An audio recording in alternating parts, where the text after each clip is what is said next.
Olá a todos, sejam muito bem-vindos a mais uma videoaula. Hoje vamos falar a respeito de segurança da informação. Esta videoaula a gente vai tratar de um assunto um pouquinho grande, então na verdade não vai ser só uma videoaula, vão ser três, tá? Então a gente vai dividir esse conteúdo em três partes, sendo que na primeira parte vamos falar a respeito da importância da informação. Qual o papel da informação nas nossas vidas? O que é que você tem armazenado no seu computador? Qual é o papel da informação nas nossas empresas hoje, né? Na nossa sociedade? O que é que aconteceria com nossos sistemas bancários se eles perdessem todas as informações que têm a respeito de nossas transações, por exemplo?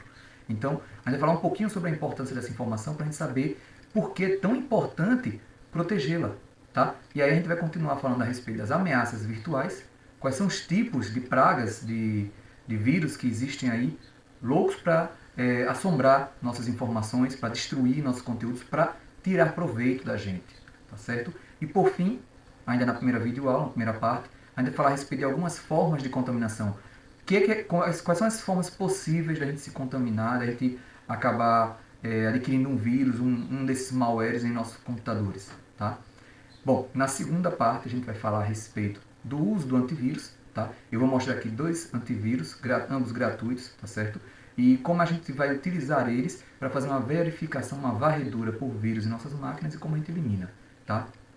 Na terceira parte, a gente vai entrar em cuidados que a gente tem que ter extra com as informações que a gente lida com os nossos arquivos, tá certo? Com os dispositivos que a gente pluga no nosso computador. Então a gente vai falar a respeito de como fazer cópia de segurança dos nossos arquivos, o famoso backup, e cuidados que nós devemos ter com e-mails e pendrives, tá certo? Bom, vamos lá, vamos começar então. Primeiro vamos começar falando a respeito da importância da informação, né? O que aconteceria se o seu computador morresse ou fosse infectado hoje? O que você perderia aí nele? Fotos e vídeos de sua família?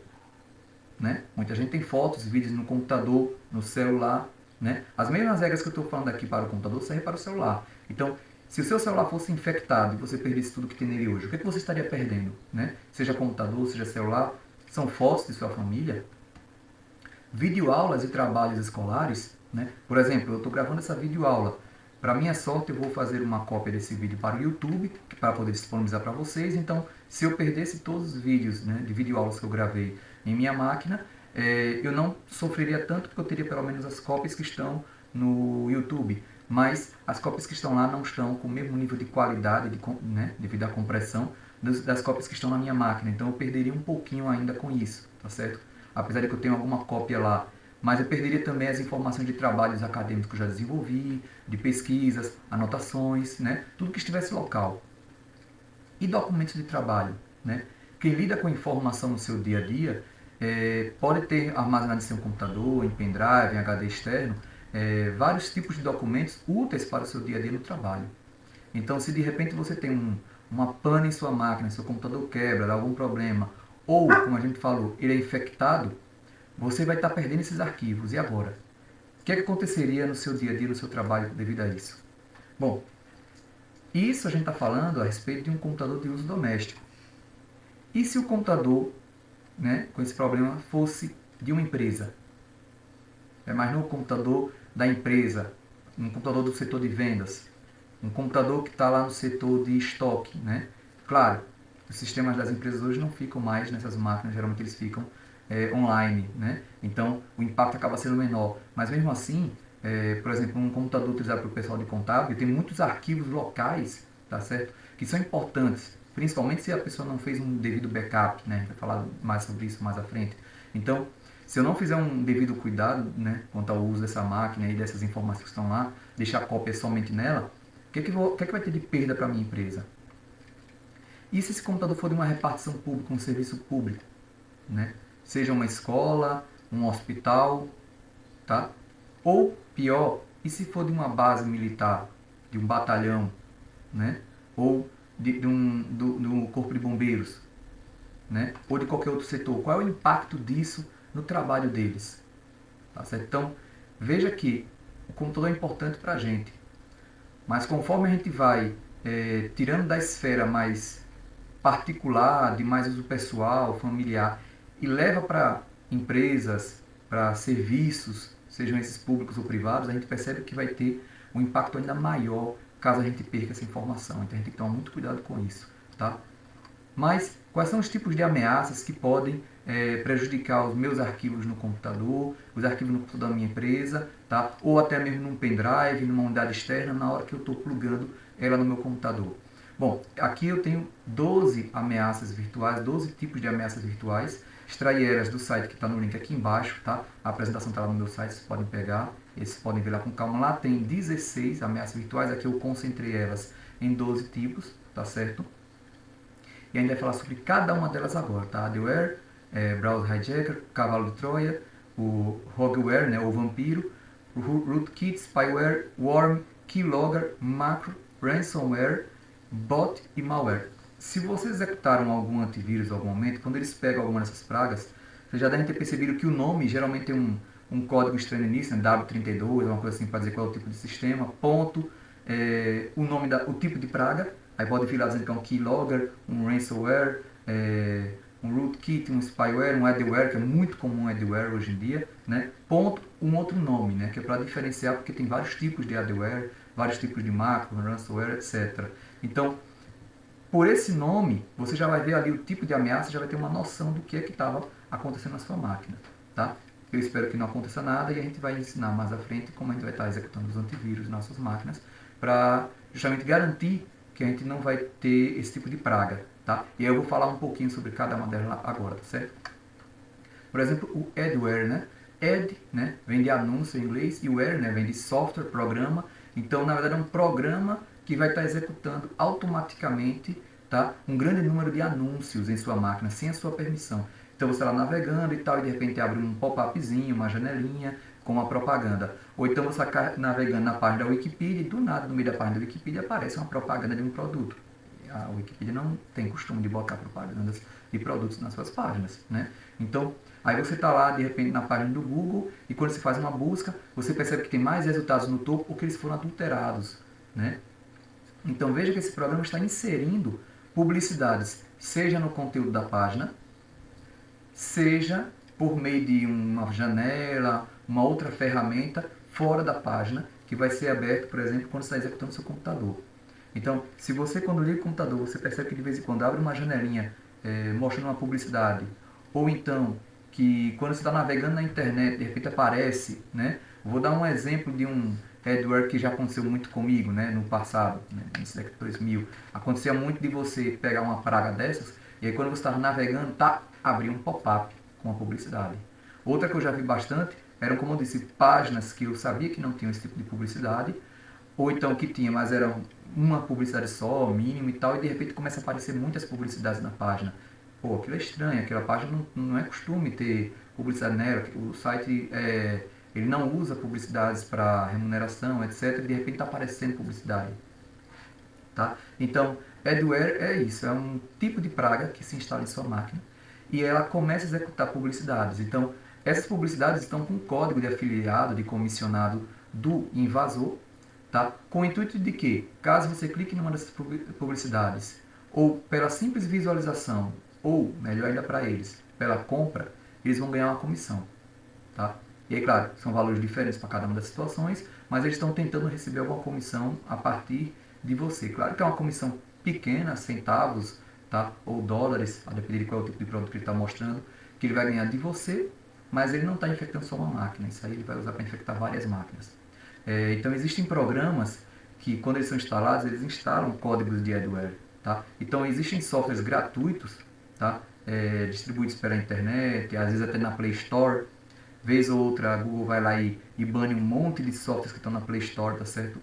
Por causa disso, porque eles estão instalando mecanismos de adware para ficar mostrando publicidade sem a permissão do usuário, tá? A próxima são os browser hijackers, ou sequestradores de navegador, sequestrador de browser. Como assim? O que ele faz? Quando ele instala na sua máquina, na verdade ele vai se instalar nas configurações do seu navegador, ele vai alterar as configurações. Ele pode, de repente, colocar que a sua homepage não é mais a página do Google, mas é um outro mecanismo de busca do interesse dele, ou um site de interesse dele. Eu não sei quando, mas há um tempão atrás tinha uma que instalava qual mesmo, meu Deus do céu? Não lembro, acho que era Baidu, né? B-A-I-D-U, se eu bem me lembro. Ele, quando instalava na sua máquina, ele instalava essa página. Pô, mas por quê? ele estava ganhando comissão dos produtos que apareciam lá, das vezes que você acessava, tá certo? Então ele estava com alguma jogada para conseguir ganhar dinheiro daqueles seus acessos. Não era à toa que ele estava configurando sua página inicial para ser aquilo. Mesma coisa com o mecanismo de busca. Os mecanismos quando você clica numa daquelas publicidades, se você chegou até ali a partir de um afiliado, de um comissionado do programa, aquele comissionado, aquele afiliado vai ganhar uma fração, uma comissão em cima daquela venda. Então, qual é o objetivo deles quando eles alteram seu mecanismo de busca? De repente, seu mecanismo continua sendo até o do Google, né? Geralmente eles usam outros, que eu não sei se o do Google é tão fácil assim, se eles permitem ainda esse tipo de prática, né? Mas eu vi muito utilizando o Yahoo na época e outros mais, e aí vinha com o código de afiliado lá e toda busca que você fizesse, se você clicasse em alguma propaganda lá, eles ganhavam um percentual porque ia como se você tivesse acessado a partir de um site deles, tá certo? Então olha só a jogada deles, eles infectavam sua máquina, seu navegador para mostrar no mecanismo de busca, para toda vez que você clicasse, ele ganhava uma comissão, tá? Ou então eles podem exibir anúncios em sites legítimos, como eu falei agora há pouco, né? Na Wikipedia, um site que geralmente não tem publicidade, ele infecta aquele site lá e mostra. Poxa, mas como eles conseguem fazer isso? Quando eles se instalam no seu navegador, a primeira coisa que eles fazem é conseguir permissão para fazer alteração em conteúdo de sites. Então eles olham o conteúdo do site que você está visitando e tentam inserir publicidades nele. Alguns meses, eu acho que nem meses, acho que semanas atrás, né, não tem muito tempo, eu acabei pegando uma dessas pragas, né, já vou dizer como foi que eu peguei isso. E aí toda vez que eu acessava algum site, né, de busca, aí eu colocava lá que eu estava fazendo uma busca por qualquer coisa. Se fosse uma doença, se fosse uma pesquisa sobre como fazer, por exemplo, gelatina, não tinha problema nenhum. Mas quando eu botasse alguma coisa que fosse um produto, por exemplo, câmera digital, ou uma marca de celular, ou uma marca de notebook, qualquer coisa que tenha uma ligação comercial, é automaticamente redirecionar para uma página de uma loja da Amazon ou de outro que ele tinha um programa de afiliado, né? Quando ele tivesse uma afiliação. Por que isso? Porque ele sabia que eu estava mais ou menos interessado naquilo. Então ele estava tentando já me levar direto para lá com o código dele para ver se ele ganhava na publicidade. Eu percebi aquilo, muito estranho, aí tentei verificar se tinha vírus na minha máquina. Passei vários antivírus, instalei vários inclusive, não só os dois que eu já tinha na minha máquina, e nada de achar essa praga, né? Esse hijacker. Depois de muito testar, aí eu me lembrei que eu tinha instalado algumas extensões no navegador, ó, por isso que os antivírus não estavam pegando. Instalei algumas extensões no navegador e a extensão você dá permissão para poder tentar baixar vídeos, porque eu tenho um acesso a um programa de videoaulas, de um curso e tal, e aí eu queria manter esses vídeos comigo, tá certo? Vai que daqui a 6 meses, 1 ano, 2 anos, o site lá do professor encerra, ele fecha as portas, né? E eu fico sem aquele conteúdo. Então eu decidi baixar aquele conteúdo e eu precisava para isso de alguma extensão que pudesse baixar esses vídeos. E aí lá fui eu. Instalei 2, 3 extensões. Uma delas estava infectada. Fazia o quê? Alterava o conteúdo das páginas e ela tinha permissão para isso, porque a extensão, quando eu ia executar, ela pedia para mim, usuário, e eu tinha que dar permissão, afinal de contas, senão ela não conseguiria pegar a informação lá do vídeo para conseguir baixar, né? Então foi assim que ela conseguiu, eu dei permissão a ela, para que ela acessasse o conteúdo dos sites e alterasse. Resumo da ópera, todas as páginas que eu visitava, sempre que ele percebia que tinha um cunho, né, de interesse comercial, né, não só no motor de busca, eu falei no motor de busca, mas até uma pesquisa que eu fizesse em qualquer site, até no site do IFES, se eu fizesse uma pesquisa e a palavra que eu estivesse utilizando tivesse um apelo comercial, ele redirecionava para aquela página com publicidade. E ele inseria publicidades também em todas as páginas. Tá? Então, foi fácil de perceber que eu estava com algum problema, né? E aí eu busquei combater. Passei os antivírus, não conseguimos com os antivírus. Próximo passo, como eu sabia que era nos navegadores que estava acontecendo, fui verificar as extensões. E aí foi onde eu peguei qual era o problema, né? Desinstalando uma por uma e depois testando. Primeiro eu desabilitei todas, verifiquei se voltava a acontecer. Quando não aconteceu, fui habilitando uma por uma e desinstalando as que eu achei que talvez pudessem estar infectadas, certo? Então, o browser hijacker, ele se instala no seu navegador, pode alterar qual é a sua homepage, alterar parâmetros para mecanismo de busca, ou exibir anúncios em sites legítimos, e até redirecionar a vítima para sites maliciosos, tá? Que possam conter exploits. Então, por exemplo, de repente, você está acessando o site do Banco do Brasil. E aí é um problema seríssimo. Por quê? Porque na barra de endereço, né, lá em cima, você vai ver o endereço certinho do Banco do Brasil. Ele vai mostrar o endereço do Banco do Brasil porque ele infectou seu navegador. Ele está mostrando o endereço do Banco do Brasil, só que ele vai alterar para onde vai a requisição e o retorno. Então, na verdade, a requisição vai para uma outra página de interesse deles e volta. E aí, então, você está com um formulário no seu navegador, igualzinho do Banco do Brasil. Lá na barra de endereço está certo o endereço do Banco do Brasil. E aí está o risco. Né? Por isso que os navegadores hoje, principalmente o Google Chrome, eles combatem muito, tá? Eles batem muito em cima desses tipos de ferramentas que estão fazendo isso, tá? Dessas extensões, programas que tem nas lojas, tá? Então, assim, a primeira forma de evitar isso, vocês vão ver mais à frente também, mas é navegador sempre atualizado, além de usar um antivírus e tomar cuidado, não instalar qualquer tipo de coisa. Eu bobeei, mas depois eu consegui corrigir e, por sorte, não tive prejuízos maiores. Cavalo de Troia. Vocês devem conhecer a história de Troia, né? Estava tendo uma guerra lá, os troianos querendo invadir, o que eles fizeram? Né? Criaram um cavalo, né, de madeira, entraram dentro dele, os inimigos colocaram para dentro, pensando que era um presente deles que tinham desistido da batalha. À noite eles saíram e atacaram. Ou seja, imagine esse cavalo aí que a gente falou de madeira como sendo o programa, você achando que aquele programa era o jogo que você queria baixar gratuitamente lá na loja, né? Na loja não, porque na loja não vende não distribui gratuitamente. Lá no site você achou que era o seu jogo que você tanto queria, ou o gerador de chave, né, o Key Generator, né, o Keygen, ou qualquer outra coisa, um crack para resolver o problema do seu jogo que não estava rodando, porque não era oficial, né, era uma versão pirateada, e você pegou aquele programa e trouxe para dentro da sua máquina.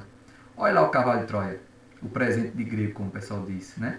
Aquele cavalo de Troia ali, ele agora vai ter a possibilidade de, a partir de quando você executar, ter permissões para abrir as portas do seu computador, as portas do fundo, a gente chama essa prática de backdoor, né? Abrir uma porta para acesso de outras pessoas fora, tá? Com o objetivo de instalar outras ameaças.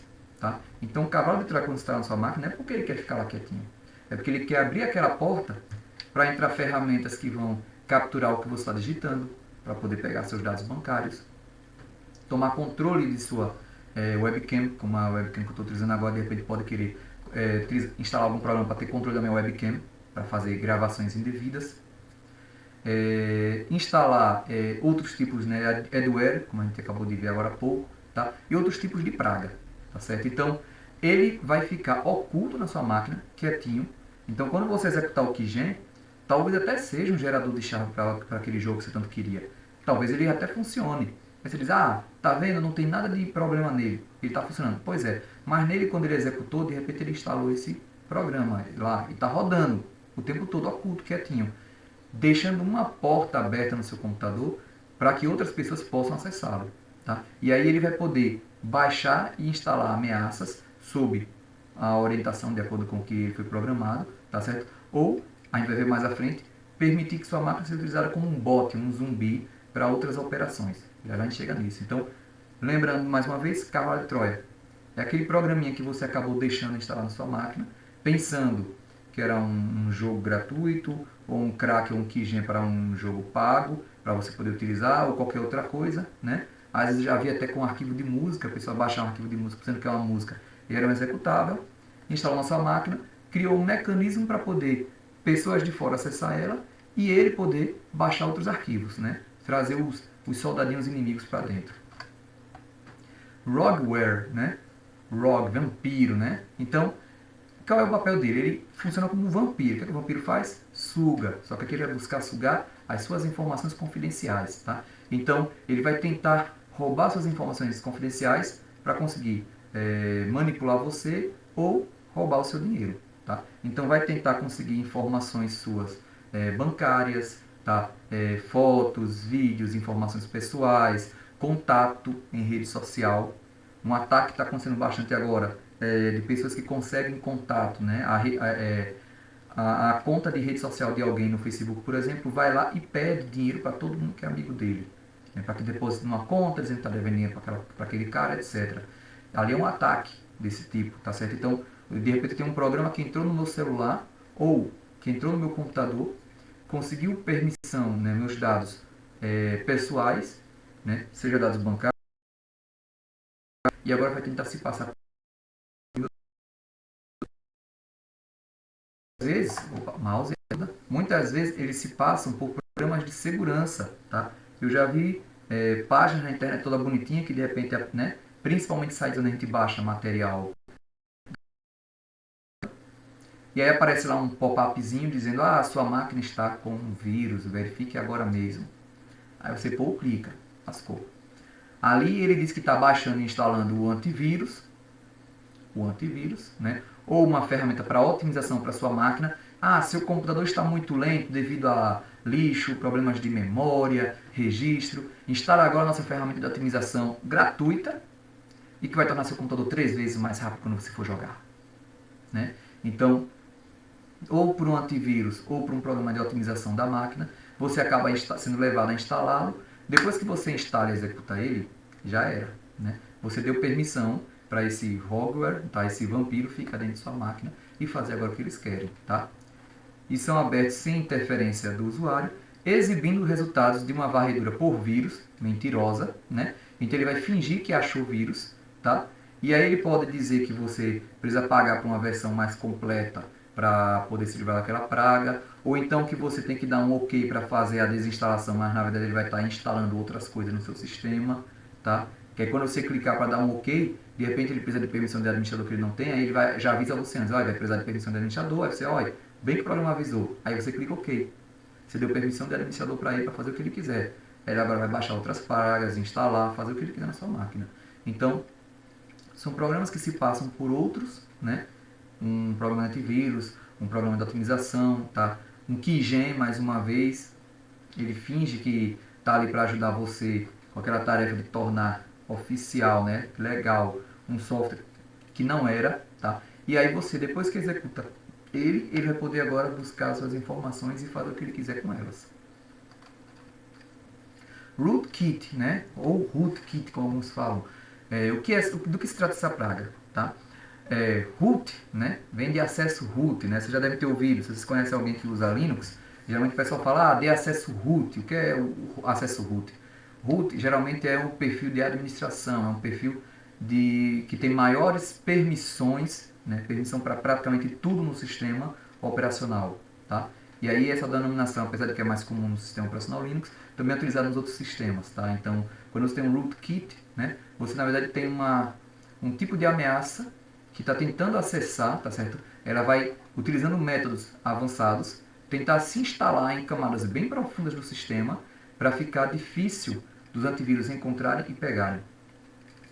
Voltando mais uma vez a um exemplo de vírus que eu já peguei, praga isso na nossa vida, a gente sempre pega alguma delas. Eu acho que por volta de 2006, né, eu tive uma praga uma vez na minha máquina que era desse tipo.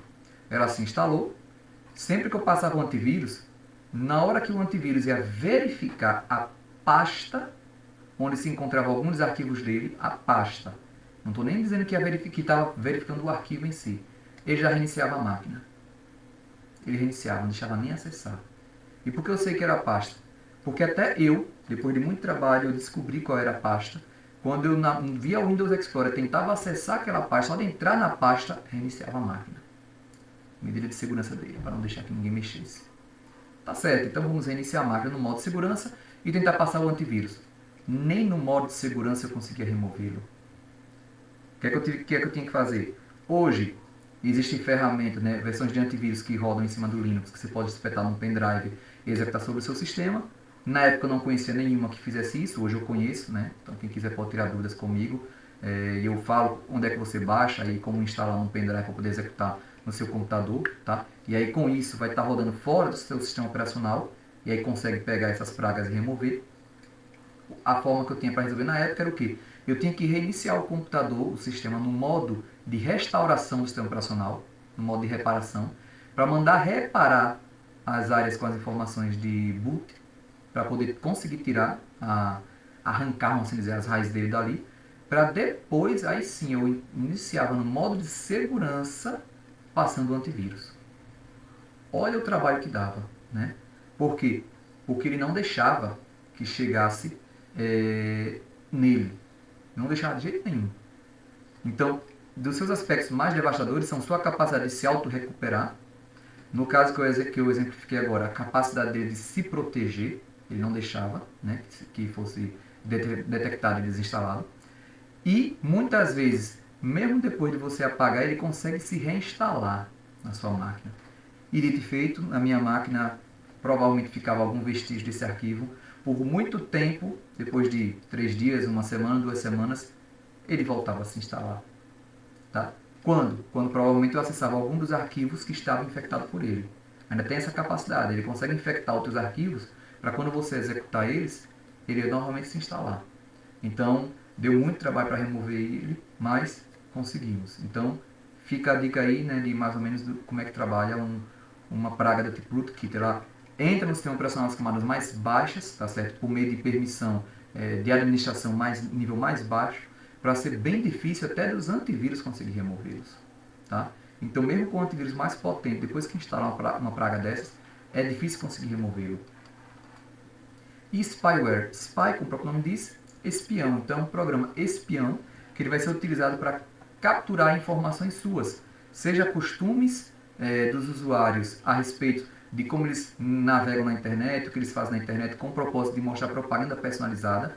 Então, de repente, ele percebe que você gosta de falar muito de música, de uma determinada cantora, né? E aí ele vai mostrar discos, músicas no Spotify ou em outros meios que possam ser vendidas daquela cantora.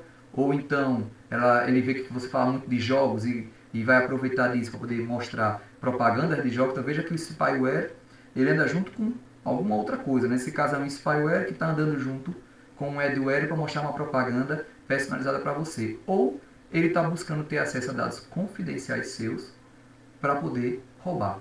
Né? Então você pode também estar tendo um problema de spyware que está tentando conseguir foto, vídeo, imagem sua, acesse seus arquivos na sua máquina, as senhas que você digita, seja de rede social, de banco, para enviar esses dados para alguém. Então muito cuidado com esse tipo de praga também. E o worm é um tipo de praga que ela tem o caráter de se auto-replicar na sua máquina. Tá? É muito interessante falar que a gente está falando desse tipo de pragas como se fossem cada uma totalmente separadas, mas às vezes uma praga dessas, tá? Ela assume mais de um desses papéis. Então, o comum é eu ter um worm, que eu posso ter um worm que simplesmente ele quer se auto-replicar na minha máquina infinitamente, com o objetivo de me sacanear mesmo, de bagunçar minha máquina. Eu já tive isso, né? Aí foi antes de 2000, foi bem antes, né? Na minha máquina, não sei nem como é que foi que pegamos isso na época, nem internet tinha, acho que deve ter sido por algum arquivo que a gente copiou com problema. Basicamente o que ela fazia era se replicar no HD inteiro. Arquivos pequenos, de 32K. O problema é que se replicou no HD inteiro. Imagine para apagar isso. Então quando pensa que não, meu HD tinha somente 4 MB de espaço. Como assim meu HD só tem 4 MB de espaço? Pois é, quando fui verificar, ele inteiro estava infestado de 1 zilhão de arquivos de 32K. E por mais que eu apagasse todos os arquivos, eles se replicavam. E aí, como você deve imaginar, com o HD inteiro lotado desses arquivos, é muito difícil conseguir removê-los sem as ferramentas corretas, tá? Então, mais uma vez, é importante saber utilizar antivírus. Eu vou mostrar aqui o uso de um antivírus, tá? Não a versão bootável, né? Ou seja, que é você inicializa a partir de um pendrive. Mais à frente eu faço um outro vídeo separado só mostrando como utilizar uma versão dessas, tá? Como instalar no pendrive, como baixar, onde baixar, como instalar no pendrive, como executar, tá?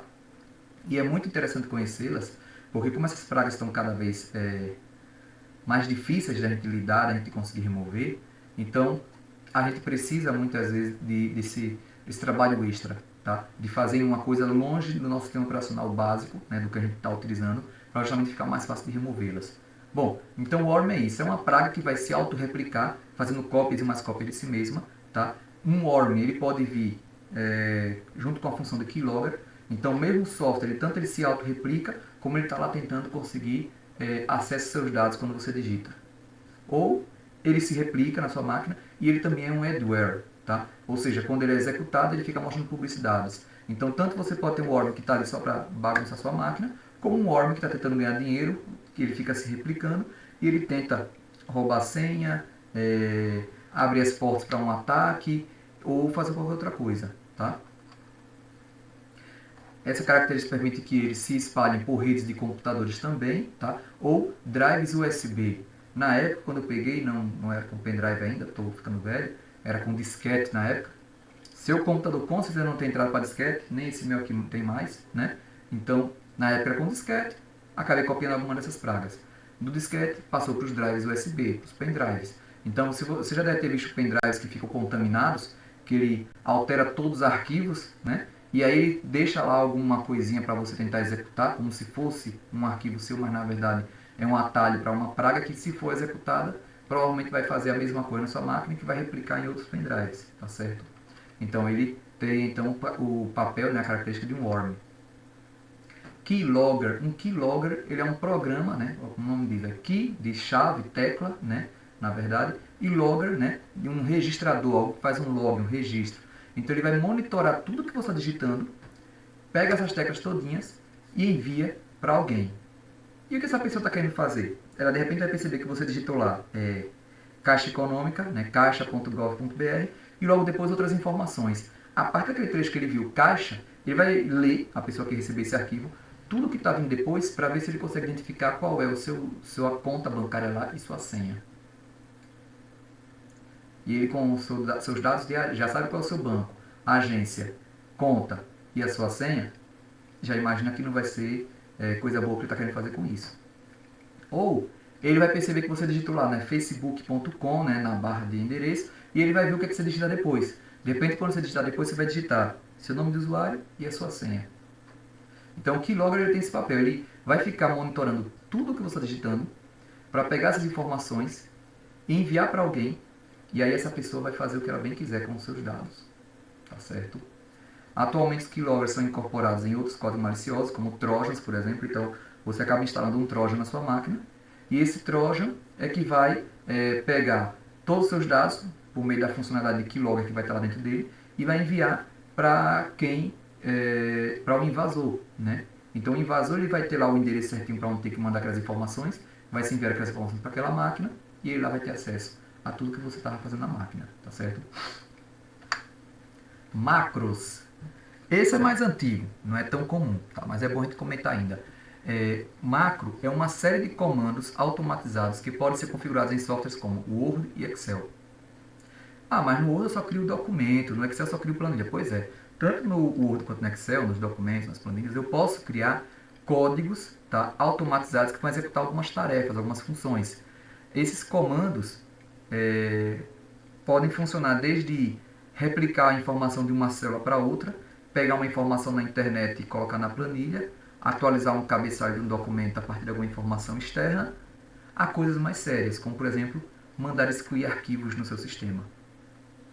Então, na década de 90, algumas macros bem malvadinhas, elas faziam o seguinte: iam na internet, né? Iam na internet, não, desculpe, você quando ia na internet e instalava acidentalmente, né?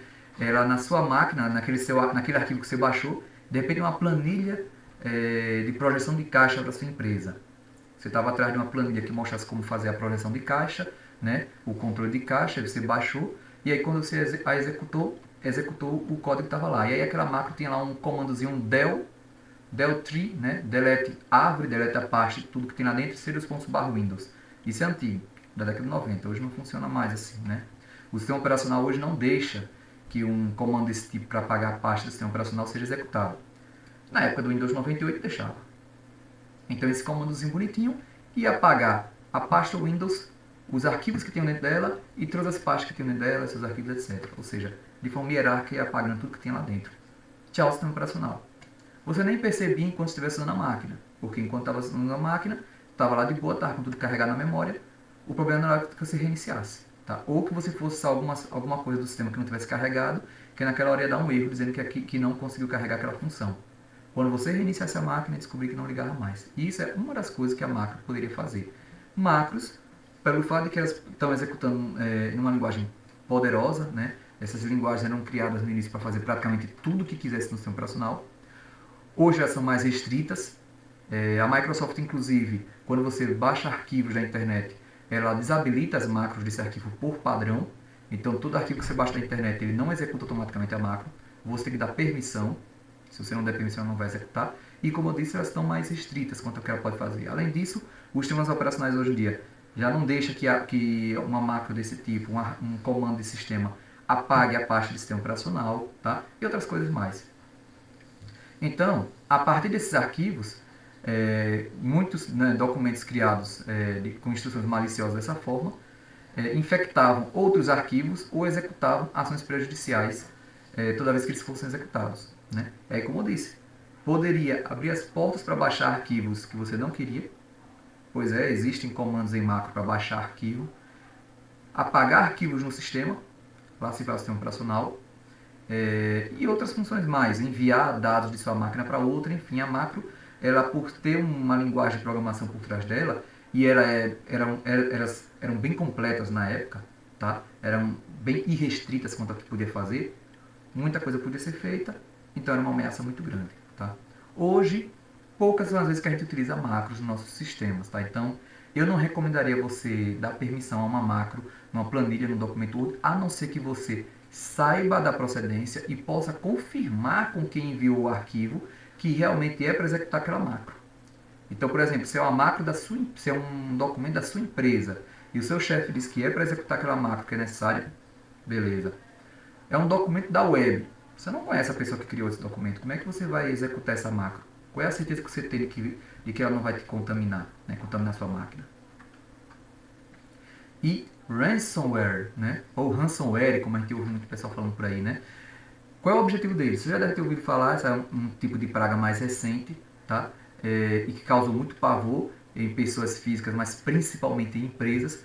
Porque o que ele faz? Ele sequestra seus arquivos. Sequestra? Como assim? Ele pega cada arquivo na sua máquina e criptografa. Ou seja, seu arquivo texto que está lá escrito Olá, eu sou o João, um arquivo texto simples, ele criptografava, ele alterava aquela informação de um jeito e quando você tentasse executar, o programa que criou ele não conseguiria ler. Se você abrisse ele em qualquer ferramenta, você não conseguiria ler o que estava dentro dele. Então, se atacar seu computador, você não conseguiria abrir as fotos, os vídeos de família, documentos de trabalhos escolares, de trabalho da empresa, vídeo-aulas que você tivesse baixo, qualquer arquivo, tudo, inclusive o próprio sistema operacional, muitas vezes. Tá? Poderia criptografar, né, somente os arquivos, mas poderia criptografar também o próprio sistema operacional. De forma que até o SO, né, o seu Windows, Linux, o Mac, né, o OS X, né, o que estivesse rodando aí, não iria funcionar. E agora, o que é que vai acontecer? Após o sequestro, o malware exibiria uma mensagem para você pedindo para depositar uma quantia em dinheiro com as criptomoedas agora, que são bem mais difíceis da gente conseguir rastrear para descobrir para onde está indo o dinheiro, o que eles pedem. Eles pedem que você faça um depósito, uma transferência para uma conta deles. Então eles pedem que vocês comprem X Bitcoin e transfiram para eles, ou que façam até mesmo uma compra em alguma loja onde não tenha como conseguir informação para quem é o beneficiário. Tá? Existem, infelizmente, em alguns países lojas que não têm acordo nenhum com o Brasil, portanto, se acontecer isso, eles não têm que prestar informações, prestar contas de quem foi para quem foi aquele produto que você comprou, quem é que está ganhando dinheiro com isso, tá certo? Então, geralmente o que eles fazem é pedir um depósito, tá? E eles prometem que depois do depósito vão enviar uma senha, que quando você digitar na telinha que está lá aparecendo a senha, vai liberar o seu sistema. Só tem um problema. Como um sequestro, você depois que enviar o dinheiro, não vai ter como rastrear, porque eles utilizam hoje moedas virtuais que são bem mais difíceis de rastrear, tá? Criptomoedas. E você não vai ter certeza de que você vai ter acesso de volta à sua máquina. Então o que pode acontecer? Você pagar e a senha que eles te enviarem ser uma senha falsa, não vai fazer nada e você vai continuar com o seu sistema bloqueado. Tá certo? Então minha sugestão seria ter todas as informações importantes e sigilosas fora do seu sistema operacional. Quando você perceber isso acontecer com o seu sistema, de jeito nenhum plugue ou acesse os meios de backup, ou seja, se você tem backup no Google Drive, tente não acessar a conta do Google Drive no sistema operacional se ele não foi infectado. Se você está com seus dados num pendrive ou no HD externo, não plugar ele nessa máquina, porque eles podem conseguir criptografar os dados também neles, tá certo? Então, ter a cópia de segurança separada, dizer tchau para o sistema e começar tudo de novo. Tá? Agora, claro, se for numa empresa, é muito difícil fazer isso, né? Mas mesmo assim, eu seguiria a mesma regra, eu manteria todas as informações sigilosas importantes em uma mídia separada, backup, tá? Porque caso aconteça isso, não tenho como ter certeza de que se eu pague 100, 200, 300, 500, R$ 1.000, de que eu vou receber de volta a senha para poder fazer a descriptografia de tudo. Então eu posso de repente estar pagando e perdendo. Da última vez que eu vi, existem hackers, né? Lembrando que hacker não. O pessoal usa muito hacker para quem faz justamente esse tipo de invasão, mas não se refere a pessoas que fazem invasão somente, tá certo? Então, tem hackers, né? Pessoas do bem, vamos assim dizer, hacker do bem. Tem estranho isso, mas existem hackers que estavam trabalhando em mecanismos para conseguir quebrar a criptografia desses ransomware.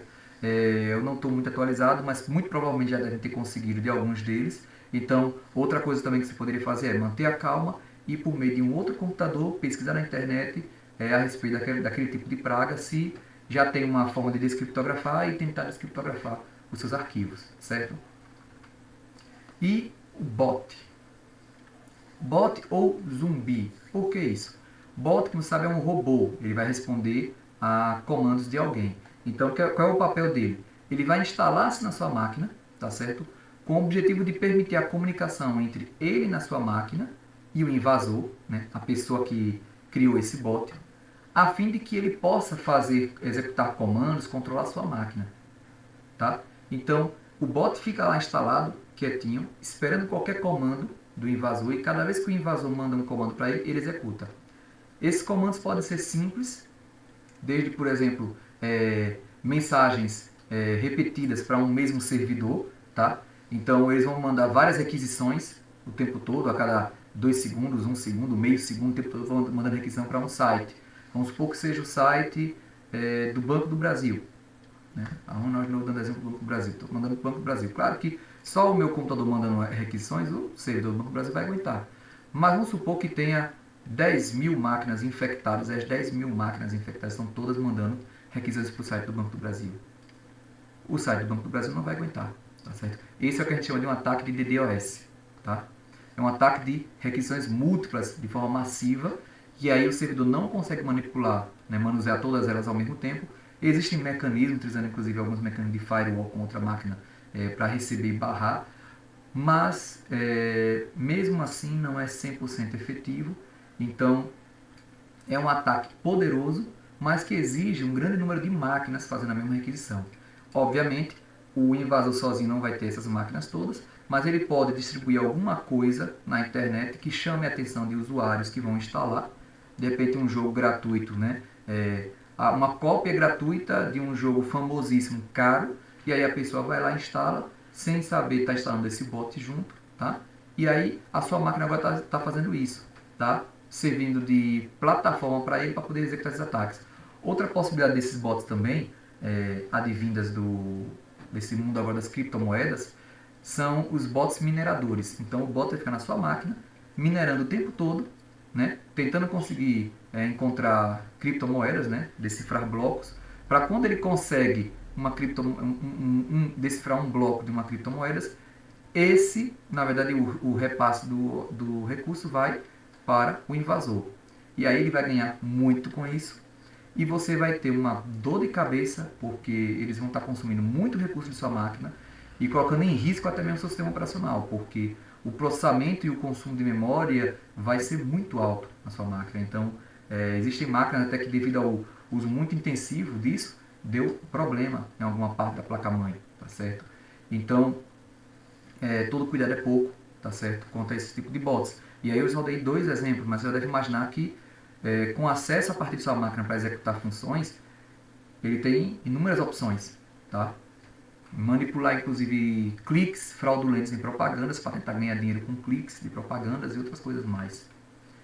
E malware é uma expressão genérica, vamos assim dizer, para vários tipos de praga, cujo foco é causar algum tipo de dano ao computador ou aos seus dados. Tá? Então, geralmente, o malware ele tem o objetivo de danificar os arquivos, apagar os arquivos, corrompê-los, tá? Ou também é uma denominação genérica. Hoje em dia você pode ouvir malware praticamente como se fosse um sinônimo para vírus, um sinônimo para tudo que a gente viu aqui, tá certo? Então acaba sendo uma denominação bem genérica hoje em dia. Bom, a gente viu aqui 12 tipos de ameaças virtuais. E quais são as formas mais comuns de contaminação?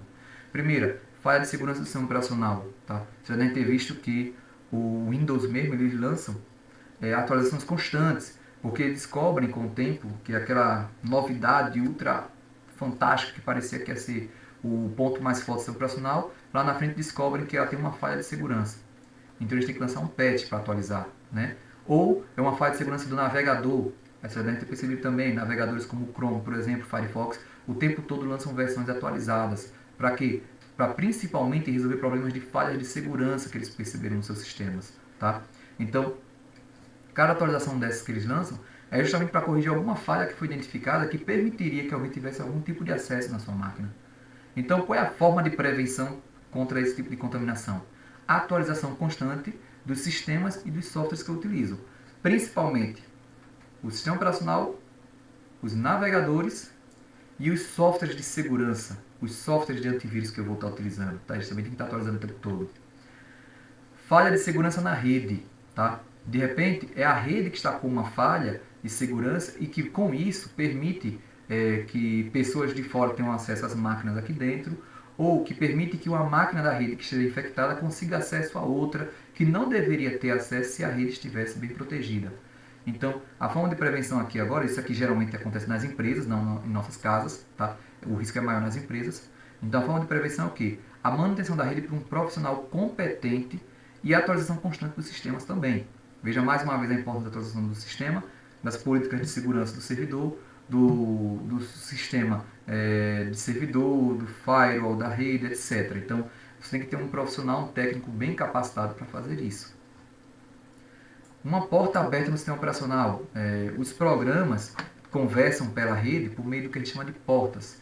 Existe uma porta para a internet, né, para o HTTP, uma porta para transferência de arquivos, uma porta para envio e recebimento de e-mails e assim por diante. Existem milhares de portas configuradas no seu computador. Nem todas elas sendo utilizadas. Né? A maioria, na verdade, não estão sendo utilizadas. E aí o que acontece? Algum programa pode perceber que uma das suas portas está aberta lá, né? Um invasor tentando atacar vai perceber lá uma porta aberta no servidor, um servidor web mal configurado, e ele vai começar a enviar requisições para aquela porta para ver qual tipo de requisição ela atende. Quando ele perceber qual é o tipo de requisição que ela atende, ele vai poder agora programar um ataque. Então, de repente, ele está mandando o tempo todo requisições para uma porta e percebe que aquela porta ali está respondendo como se uma porta de um gerenciador de banco de dados, de uma SQL. Opa, já sei que aqui essa porta é do banco de dados. Eu vou agora mandar requisições de SQL até conseguir acertar alguma para poder conseguir dados dos bancos que estão armazenando naquele servidor. Nas nossas máquinas, também eu tenho esse risco, principalmente quando eu estou utilizando ferramentas, né, inapropriadas, de repente uma versão não autorizada de algum software que acaba instalando um Trojan, né, um cavalo de Troia, e aí ele abre uma porta do meu computador para que alguém tenha acesso. Né? Olha, mais uma vez, abrir uma porta dos fundos, o backdoor. Tá? O que é que eu posso fazer para evitar isso? A melhor prevenção é um firewall configurado apropriadamente. No sistema operacional Windows, ele já vem por padrão com firewall, que eu posso configurar ele para bloquear todas as portas e só liberar aquelas que eu quiser, ou deixar ele desativado.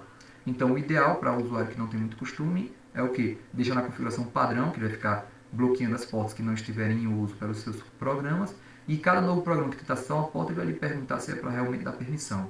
Tá? E uso de software infectado. Aquele caso, você baixou aquele software gratuito, aquele jogo gratuito bacana, né? Ou alguém lhe disse, escuta essa música aqui, eu tinha uma música lá no site. Quando você foi ver, não era uma música, né, exatamente. É quando você executa, nada daquilo ali é um executável que está contaminado com o vírus, e o que, é que vai acontecer? Praga no seu computador. Então, como é que eu posso fazer para preveni-las? Né? Esse tipo de praga. Verificação com antivírus e instalação somente de fontes confiáveis desses softwares. Então, primeira coisa, antivírus na sua máquina, antes de mais nada. Segunda, verifique se ele está marcado para atualizar automaticamente. Hoje é comum os antivírus verificar pelo menos 2 vezes por dia para fazer a atualização automática. Tá? Então, deixe marcado para atualizar automaticamente o antivírus e a base de vírus deles. Tá? A base de definição de vírus são 2 coisas diferentes. Então ele vai fazer sozinho, sem você ter que interferir. E toda vez que você for instalar um software, verifique de onde você está baixando. Baixou verifique primeiro com o antivírus para ver se está contaminado. Então, verifique se a fonte onde você está baixando o software realmente é fidedigna, é confiável. Faça uma varredura com o antivírus ainda, para ter certeza. E depois disso, eu ainda ficaria com o pé atrás. Mas se tiver tudo ok, você pode instalar esse software, tá certo? A gente fica por aqui nessa primeira parte, já a gente vai para a segunda parte, certo?